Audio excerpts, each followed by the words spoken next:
Hi, my name is Jeff Malecki and I teach at St. Xavier University on the south side of Chicago, although I'm originally from Michigan, so I'm happy to be talking about the Michigan All-State Etude.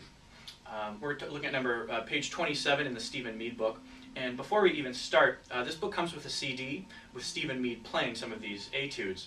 Definitely take a listen to that. Stephen Mead is one of the best euphonium players on the world, if not the best. But he's also a British euphonium player, which means especially when it comes to vibrato, it's a different style than the typical American euphonium. Take a listen to both and realize that his vibrato might not be the easiest for you or the most appropriate, especially since there are so few long notes in this piece, nothing really longer than a quarter. If you're comfortable with a little vibrato on those legato quarters, absolutely, but find what style works best for you as you kind of come into your own sound and apply that. Secondly, when we're looking at this etude in its entirety, we're looking at quarter note equals 108. I tell my studio here, you should never play anything faster than you can play it perfectly. If that means turning your metronome on to quarter note equals 50 and very slowly moving it up 2 clicks by 2 clicks, then do that. You're going to find that the final product is that much better and that much easier for you.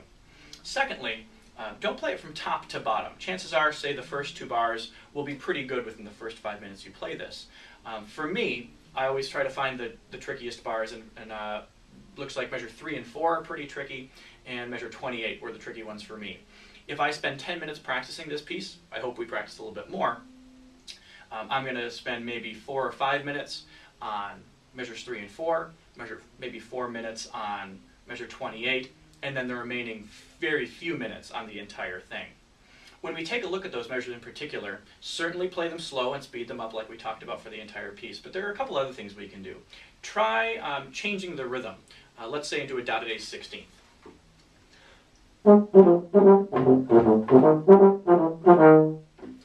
That actually makes it a little harder, but will help when you put everything together. Let's try flipping that. 16th and a dotted eighth.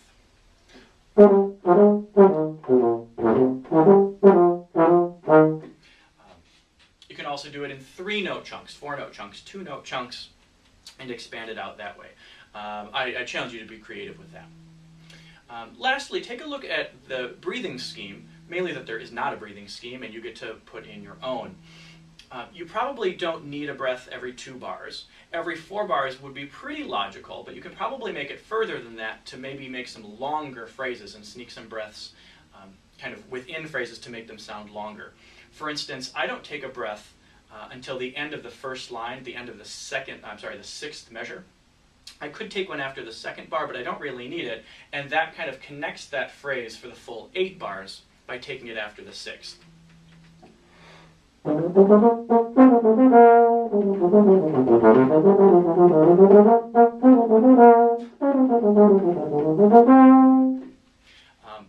So it might not be the most traditional place to take a breath, but if you sell it and make it consistent, you can put ownership on this piece. I hope you play well. I hope you enjoyed this little video, and good luck on your audition.